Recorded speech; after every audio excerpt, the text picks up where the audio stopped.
नमस्कार दोस्तों। 2 4 5 साल 6 साल पहले तक कभी सोचा नहीं था कि यूं अचानक तुर्की की यात्रा पर जाऊंगा। कभी सोचा नहीं था कि तुर्की में 7 8 9 दिन रहकर वहां के अलग अलग इलाकों में घूमूंगा, वहां के इतिहास को समझूंगा। कोई ऐसी प्लानिंग नहीं की थी, लेकिन ऐसा कुछ संयोग बना कि मैं तुर्की गया। और जब गया तो चूंकि तुर्की का बहुत इतिहास मैंने पढ़ा है, इतिहास के विद्यार्थी होने के नाते भी, और ऐसे भी एक सदियों पुराना इतिहास है उस शहर का, उस मुल्क का, तो मेरी जिज्ञासा हुई। मैं अलग अलग इलाकों में घूमता रहा, लेकिन मुझे इसका अंदाजा इतना नहीं था कि मेरे तुर्की जाने को लेकर यहां बहुत सारे लोग बौखलाएंगे। पूरी की पूरी ट्रोल आर्मी मेरा पीछा करेगी, बीजेपी आईटी सेल पूरी ताकत झोंक देगी, मेरे वीडियो के टुकड़े निकाल निकाल कर ट्विटर पर वायरल करेगी। और ऐसे हजारों ट्रोल ब्रिगेड के लोग जो सत्ता प्रतिष्ठान के लिए नियमित तौर पर काम करते हैं, एक एजेंडे के तहत किसी को ट्रोल करते हैं, किसी की चापलूसी करते हैं, किसी की वाहवाही करते हैं, वो ब्रिगेड मेरे पीछे इस तरह से पड़ जाएगी। लेकिन हुआ तो अब तो मैं तुर्की से लौट आया हूं। जब मैं लौटा तो वहां जहां भी मैं तुर्की में था, अलग अलग इलाकों में गया, इस्तांबुल गया, एंटालिया गया, कप्पाडोसिया गया, कप्पाडोकिया भी बोलते हैं। हर जगह मैंने देखा कि टर्की में लोग चाय इस तरह के कप में पीते हैं और ऐसा प्लेट रखते हैं, अलग अलग रंग का हो सकता है। और ये टर्किश टी भी है जो मैं वहाँ से लेके आया। तो ये जो चाय का कप देख रहे हैं, ये कप का आकार कुछ अलग है। ये ट्यूलिप के आकार का कप है, ट्यूलिप फूल जो होता है, फ्लावर। और ट्यूलिप की खेती टर्की में बहुत होती है। कुछ खास इलाके हैं जहाँ फार्मिंग होती है ट्यूलिप की, और ट्यूलिप फूल जो है टर्की का राष्ट्रीय प्रतीक भी है। और 600 साल पहले, 500 साल पहले जब ऑटोमन सुल्तान का शासन था टर्की पर, तब फारस से ऑटोमन सुल्तानों ने टर्की में ट्यूलिप लेकर आए और उसके बाद उन्होंने टर्की को ट्यूलिप का केंद्र बनाया एक तरह से, और वहाँ से बहुत एक्सपोर्ट भी होता है ट्यूलिप का। और कई तरह के संकेत और प्रतीक के तौर पे ट्यूलिप का इस्तेमाल होता है। तो जाहिर है फिर पूरे टर्की में कहीं भी आप जाएंगे तो चाय का कप आपको इसी तरह का मिलेगा।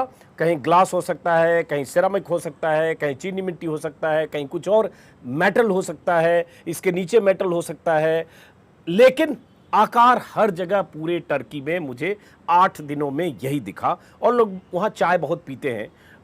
एक बार में कहते हैं लोग 8 10 कप दिन भर में पीते हैं चाय एक आदमी, और ऐसे ही पीते हैं। हल्की सी चाय पत्ती होती है गर्म पानी के साथ, और उसके बाद ये पीते हैं। तो मैं भी लेके आया चाय पत्ती और ये कप। तो मैं सुबह सुबह 2 कप पी चुका हूं। बात अब टर्की की। मुझे अंदाजा नहीं था, जैसा कि मैंने कहा, कि लोगों में इतनी नाराजगी हो जाएगी, बहुत सारे लोगों में। तो मैं ट्विटर पे और फेसबुक पे और यूट्यूब पे मैं कमेंट देख रहा था। आज समय मिला तो कल भी देख रहा था। बहुत सारे लोगों को नाराजगी इस बात से है कि आप मुस्लिम देश क्यों गए। कुछ लोगों को नाराजगी है, जो लोग ट्विटर पर स्क्रीन पर कुछ देख रहे हैं, आप लगा रहे हैं कि तुम वहां चले गए, तुम तो फला नहीं किसकी औलाद हो, क्या हो नहीं हो, आमिर खान को भी तुम लेते जाते, वहां पर लाल सिंह चड्ढा रिलीज करवा देते, इंडिया में तो चल नहीं पाई। किसी ने लिखा, मुझे पता था कि तू सिर्फ Turkey, UAE, Qatar, Saudi Arabia ही जाएगा। कोई अभिषेक है, इन्होंने लिखा। ये ट्विटर, फेसबुक और यूट्यूब पर ऐसे सैकड़ों की तादाद में ऐसे कमेंट हैं जो लगातार इस बात से नाराजगी जता रहे हैं कि मैं टर्की क्यों गया। जैसे किसी ने लिखा, टर्की के बाद पाकिस्तान और घूम के आओ, तू वापस क्यों आ रहा है, तू वहीं रह जा, अब तू उधर ही रह जा। कुछ आपत्तिजनक भाषा का भी इस्तेमाल कई जगह है। वही जगह तेरे लिए ठीक है, वापस आने के बाद पता चलेगा तू क्यों आया, मुझे लगा तू वहीं सेटल हो जाएगा इस्लाम कबूल करके। स्क्रीनशॉट ये सब देख रहे को अजीत पांडे ने जैसे लिखा। तो इस तरह के बहुत सारे लोग लिख रहे हैं। तो मैंने देखा कि ये लिखने वाले कौन लोग हैं। तो कुछ लोगों को मैंने देखा कि ये सब पक्के वाले, जो आज के दौर के जो राष्ट्रवादी कहते हैं ना खुद को, मोदीवादी, और एकदम उस बिरादरी के, उस तबके के, उस जमात के लोग जो कट्टर हिंदुत्ववादी हैं, जो देश में जो नफरत की खाई चौड़ी होती जा रही है और की जा रही है जिस एजेंडे के तहत, उस एजेंडे के वो किरदार हैं। ऐसे तमाम लोगों को खास तौर से नाराजगी थी। और उनकी नाराजगी की वजह कि मैं उस देश में कहां गया, क्यों गया जो मुस्लिम आबादी वाला देश है, और उस देश में क्यों गया जिस देश के भारत के साथ अच्छे रिश्ते नहीं है, भारत के प्रति उसका अच्छा नजरिया नहीं है। तो पहली बात कि मैं वहां कोई कूटनीतिक या राजनीतिक या सामरिक रिश्ते बहाल करने या इन रिश्तों की बुनियाद मजबूत करने नहीं गया था। मैं एक टूरिस्ट के तौर पर या एक पत्रकार के तौर पर, एक ब्लॉगर के तौर पर मैं समझने गया था, क्योंकि मेरी इतिहास में दिलचस्पी है। मैं हर ऐसी जगह जाना चाहता हूं अगर मेरे बूते की बात हो तो, और मुझे वक्त मिले तो, और मेरी कुवत हो तो, क्योंकि उसके लिए पैसे संसाधन भी चाहिए। तो मैं गया। मेरे गए से अगर इतनी नाराजगी है, बहुत सारे लोगों ने और कुछ सवाल पूछे, वो भी मैं बताऊंगा जो दर्शकों ने कमेंट में किए, क्योंकि दर्शकों से भी संवाद करना जरूरी है। तो उनसे मैं सवाल पूछता हूं जिनको ऐतराज है कि मैं क्यों गया उस तुर्की में जिसके भारत के साथ अच्छे रिश्ते नहीं है, या जो पाकिस्तान के प्रति ज्यादा झुकाव रखता है सीधे तौर पर और भारत के प्रति वैमनस्य रखता है। तो उन सबसे मेरा सवाल है, क्योंकि उनमें ज्यादातर लोग सब मोदी जी के पक्के वाले समर्थक हैं, मोदी जी कहां कहां नहीं गए और मोदी जी कहां कहां गए बीते 9 सालों में। आपको पता होगा कि प्रधानमंत्री मोदी ने सत्ता संभालते ही सार्क देशों के राष्ट्रीय अध्यक्षों को बुलाया था, जिसमें पाकिस्तान भी शामिल था। आपको पता होगा कि 2015 में प्रधानमंत्री मोदी पाकिस्तान चले गए थे, बिना बुलाए काबुल से सीधे लाहौर उतरे थे नवाज शरीफ की पोती की शादी में। दोनों के ऐसे रिश्ते बनते दिखे जैसे लगा कि भारत और पाकिस्तान का जो झगड़ा है 7 दशक पुराना, वो प्रधानमंत्री मोदी और नवाज शरीफ के इस दोस्ती के साथ ही खत्म हो जाएगा, वो खाई पाट दी जाएगी। लेकिन क्या हुआ आपको पता है? और उसके पहले पाकिस्तान ने भारत के साथ अलग अलग मौकों पर क्या किया आपको पता है? करगिल उसके पहले हो चुका था, 71-65 की वार पहले हो चुकी थी। उसके बाद क्या हुआ? पुलवामा हुआ, सब कुछ हुआ। लेकिन प्रधानमंत्री मोदी पाकिस्तान 2015 में गए, उसके बाद भी हुआ और उसके पहले भी हुआ। प्रधानमंत्री मोदी जब जाते, 2 मुल्कों के रिश्ते बेहतर करने के लिए जाते। मैं तो घूमने गया था, जैसा कि मैंने कहा। आपको एतराज है कि मैं मुस्लिम देश में क्यों गया? तो प्रधानमंत्री मोदी तो कहां कहां गए, वो उन सब पर बात करने लगे, उसका वो मतलब नहीं। मैं जानबूझकर प्रधानमंत्री मोदी इसलिए कह रहा हूं क्योंकि ये कमेंट करने वाले लोग ज्यादातर, बल्कि सब के सब मोदी जी के पक्के वाले समर्थक हैं। मोदी जी कहां नहीं गए और किनका स्वागत तो इस्तेकबाल नहीं किया? कतर गए हैं। लोग जो लिख रहे हैं मुझे कि अगली बार तुम कतर, सऊदी अरब और अबू धाबी चले जाना, तो प्रधानमंत्री मोदी अबू धाबी शायद 3 बार जा चुके हैं, कतर भी जा चुके हैं, सऊदी अरब भी जा चुके हैं। और जो मिडिल ईस्ट के शेख और जो हाकिम हुक्काम हैं, जब भारत आए हैं, भारत दौरे पर अलग अलग समय पर बीते 8 सालों में, तो प्रधानमंत्री मोदी खुद प्रोटोकॉल तोड़कर उन्हें रिसीव करने एयरपोर्ट तक गए, गलबहियां करते हुए उनकी तस्वीरें हैं। अबू धाबी का सर्वोच्च सम्मान, यूएई का सर्वोच्च सम्मान प्रधानमंत्री मोदी को मिल चुका है। और जिस तुर्की जाने से मेरे से एतराज है, तुर्की के राष्ट्रपति 2 बार भारत आ चुके हैं, उनका स्वागत प्रधानमंत्री मोदी और राष्ट्रपति तत्कालीन प्रणब मुखर्जी कर चुके हैं। ये सरकारों के स्तर की बात है। एक नागरिक के तौर पर, एक घुमंतु प्रवृत्ति के व्यक्ति के तौर पर, जहां जिस देश से इस देश का, हमारे देश का रिश्ता सामरिक तौर पर, राजनयिक तौर पर, कूटनीतिक तौर पर, उस रिश्ते को विराम नहीं दे दिया गया है, बंद नहीं किया गया है, दरवाजे बंद नहीं, वहां जाना मेरा गुनाह कैसे हो गया? यहाँ वीजा मिलता है, यहाँ उनके दूतावास हैं, यहाँ वीजा के लिए पूरी प्रक्रिया है, उस प्रक्रिया के तहत गया। तो लोगों की नाराजगी इस बात पर कि तुर्की क्यों गए। और ये वो लोग हैं जो लोग, मैं बार बार कहूंगा, जो पक्के वाले मोदी समर्थक हैं, वो सवाल ये भी पूछ रहे थे कि देश में ये हो रहा है, वो हो रहा है, तुम वहां क्यों जा रहे हो? उसी में मणिपुर का कुछ लोग जिक्र कर रहे थे कि हाँ, मणिपुर जल रहा है, तुम तुर्की घूम रहे हो। भाई, मणिपुर में जो कुछ हो रहा है उसकी जिम्मेदारी किसकी है? केंद्रीय गृह मंत्री की और मणिपुर सरकार की। जिनकी जिम्मेदारी है और जिस सरकार के मुखिया प्रधानमंत्री मोदी हैं, वो अभी कहां? अमेरिका में है। तो आपको उनसे दिक्कत नहीं, आपको दिक्कत मुझसे हो रही है। तो ऐसे बहुत सारे लोग लगातार लिखते रहे। मैंने कहा चलिए उनका भी जवाब दिया जाए कुछ, चूंकि मैं आ गया हूं, आज से फिर अपनी बात करूंगा। कुछ जो मेरे चाहने वाले हैं या जो मेरे सब्सक्राइबर हैं, उनको इस बात से नाराजगी रही होगी या थी कि आप ऐसे समय में क्यों चले गए, आपको पत्रकारिता पर आपके वीडियो जो ज़रूरी मुद्दे हैं उस पर आपके वीडियो हम देखना चाहते हैं, आदि पुरुष पर आप क्यों नहीं बोल रहे हैं, या उत्तराखंड में जो नाइंसाफ़ी हुई मुसलमानों के साथ उस पर क्यों नहीं बोल रहे हैं, उस पर क्यों नहीं वीडियो बना रहे हैं।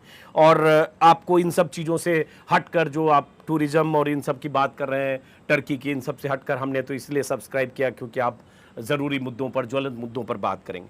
आपकी बात वाजिब हो सकती है, लेकिन मैं अक्सर कहता हूँ, एक शेर निदा फाजली का है शायद, हर आदमी में होते हैं 10-20 आदमी, हर आदमी में होते हैं 10-20 आदमी, जिसको भी देखना हो कई बार देखना। हर आदमी की ज़िंदगी के कई पहलू होते हैं। मैं भी एक इंसान हूँ यार, मुझे भी कहीं दुनिया देखनी है, इतिहास समझना है, वर्तमान समझना है, अतीत समझना है, अलग अलग मुल्क, अलग अलग देश की तमीज़ और तहजीब को समझना है। वहाँ क्या है जो हमारे देश में उससे अलग है, या वहाँ की रवायत क्या है, वहाँ की परंपरा क्या है, समझना है। समझने के से ही आपकी दृष्टि विकसित होती है, और दुनिया को जब तक समझेंगे नहीं तब तक आप व्यापक फलक पर किसी चीज़ को सोच नहीं सकते। तो उसके लिए ज़रूरी है खूब घूमना। और हमारे देश में ऐसे ऐसे लोग हुए, आज से 100 साल पहले, 150 साल पहले, 75 साल पहले, 200 साल पहले, 400 साल पहले और सैकड़ों साल पहले चले जाएंगे तो ऐसे घुमंतू लोगों की तो कहानियां हैं। वास्को डिगामा से लेकर वेनसांग, फाहियान और राहुल सांकृत्यायन तक। तो दुनिया घूमने से ही आपकी सोच और समझ विकसित होती है, आपकी चेतना विकसित होती है। तो मैं भी अपनी चेतना विकसित करने के लिए घूमना चाहता हूँ, चाहे देश हो चाहे विदेश हो, जहाँ जितनी क्षमता होगी। तो इसमें ऐतराज की क्या बात है? क्या मुझे अपने लिए वक्त नहीं निकालना चाहिए? क्या मैं रोज इस रट में जो काम करता हूँ उससे अलग हटकर मुझे कुछ समझने की कोशिश नहीं करना चाहिए? तो ये आपसे संवाद कर रहा हूँ। तो ऐसे बहुत सारे लोग, अच्छा जब आप बाहर होते हो तो वहाँ आप घूम रहे होते हो, लगातार वहाँ की चीज़ों को समझने की कोशिश कर रहे होते हो, तो मुमकिन नहीं है कि हर मुद्दे पर वहाँ रहकर देश से बाहर रहकर हर मुद्दे पर वीडियो बना पाओ। तो हो सकता है मैं चाह कर भी नहीं बना पाया, कोशिश करूंगा। अब मैं लौट रहा हूं काम पर तो वैसे ही काम करूंगा जैसे मैं कर रहा था। बात टर्की की, मैंने बहुत कुछ देखा समझा, ऑटोमन एम्पायर के बारे में सुना था, उसको मैं, उनकी इमारतें, उनकी बिल्डिंगें, उनकी मस्जिदें, उनकी राजमहल, वो सब देखे। कुछ सवाल जो मेरे भीतर पैदा होते रहे, उन सवालों का जवाब भी तलाशने की कोशिश की। तुर्की की जब बात करते हैं, भारत और तुर्की के मीडिया की, तो इसमें कोई शक नहीं कि तुर्की, अभी जो जैक डोर्सी का भी बयान आया था, ट्विटर के पूर्व सीईओ का, उन्होंने भी सवाल उठाया था कि भारत में भी ट्विटर को डराने धमकाने की कोशिश हुई। जब ट्विटर के दफ्तर तक बंद करने की चेतावनी मिली उन्हें, वैसे ही टर्की को लेकर भी उनका बयान था। और टर्की में भी मीडिया की स्थिति बहुत अच्छी नहीं है, बल्कि वहाँ भी यही स्थिति है कि 90% से ज़्यादा मीडिया स्टेट ओन्ड है, और सरकार की मुखालफत या सरकार की आलोचना वहाँ का मीडिया नहीं कर सकता है। और ये बात मैंने टर्की में उस दिन, जिस दिन मैं पहुँचा था, उसी दिन जैक डोर्सी पर एक वीडियो बनाते हुए उसी संदर्भ में, उसी वीडियो में मैंने किया था। बल्कि मुझे 1-2 दोस्तों ने मुझे मैसेज किया कि आप टर्की में हैं और ये वीडियो कर रहे हैं कि टर्की में भी मीडिया पर बहुत नियंत्रण है। तो मुझे लगता है आपके लिए मुश्किल हो सकती है टर्की में, आपको नहीं करना चाहिए। लेकिन जो स्थिति है वो है। और टर्की में मीडिया की स्थिति, अभी मैं बीबीसी देख रहा था कि सोशल मीडिया पर बड़े स्तर पर पुलिसिंग होती है। 2 साल 2.5 साल पहले की एक रिपोर्ट है, कई लोगों पर अर्दवान या उनके मंत्रियों का अपमान करने का आरोप लगा है। कई बार विदेशी सैन्य घुसपैठ या कोरोना वायरस से निपटने को लेकर आलोचना के कारण लोगों की पर कार्रवाइयां हुई है। तुर्की का ज़्यादातर मुख्यधारा मीडिया पिछले 1 दशक में सरकार के नियंत्रण में आ चुका है। अब आलोचनात्मक आवाज़ों या स्वतंत्र खबरों के लिए सोशल मीडिया और छोटे ऑनलाइन न्यूज़ पोर्टल ही बचे हैं। ये टर्की की स्थिति है। उसी में ये भी देख रहा हूँ, फ्रीडम ऑफ एक्सप्रेशन एसोसिएशन के मुताबिक 4,08,000 वेबसाइट को ब्लॉक किया गया टर्की में। ये 3 साल पहले का डेटा है। ये डेटा है जुलाई 2020 का, तो मान लीजिए 3 साल पहले, हाँ, 4 लाख वेबसाइट को बंद किया गया। तो ये तो ट्विटर की माफ़ करें, वेबसाइट को ब्लॉक करके आवाज़ों को दबाया गया। इसमें विकिपीडिया भी शामिल है। जब बंद किया गया था, हालांकि इस बार मैं अब गया था तो विकिपीडिया चालू था, और 3 साल तक विकिपीडिया पर प्रतिबंध लगा चुकी है टर्की सरकार। उसके बाद एमनेस्टी इंटरनेशनल ने नए कानूनों को तुर्की में अभिव्यक्ति की आज़ादी पर खुला हमला बताया। 3 साल पहले एक मीडिया को रेगुलेट करने के लिए कानून टर्की सरकार ने बनाया, अर्दवान सरकार ने। बहुत सारे आरोप उस सरकार पर लगते हैं। एर्दोगान सरकार के आने के बाद से जो अभी मौजूदा राष्ट्रपति हैं, जो 3 टर्म प्रधानमंत्री रह चुके, कि मीडिया को पूरी तरह से कंट्रोल करना चाहते ये टर्की में। इसलिए मैंने टर्की में कुछ पत्रकारों से बात करने की कोशिश की, ऑन द रिकॉर्ड कुछ बात करने से परहेज करते रहे। बहुत सारी जानकारियां वहां मुझे मिली कि जो वहां नया कानून बना 3 साल पहले, ऑनलाइन कंटेंट को कैसे सेंसर करने की कोशिश जो नए कानून के तहत सरकार कर रही है, और इसको लेकर दुनिया भर में सवाल उठे। तो मैंने ये भी बात की पहले दिन के वीडियो में जो मैंने किया। तो बात मेरा कहने का ये है कि किसी मुल्क के जाने से उस मुल्क में मैं रिश्ते बनाने नहीं जा रहा हूं, या उस मुल्क के प्रति किसी तरह का कि मतलब क्या बोलूं, कोई ऐसा थोड़ी है कि उससे मैं कोई ऐसी प्रगाढ़ता ये करके अपने देश के खिलाफ कुछ गद्दारी कर रहा हूं। कुछ लोग लिख रहे हैं तुम देश के गद्दार हो, तो ये सब लोग लिख रहे हैं। तो मैंने सोचा कि चलिए जवाब दे दें।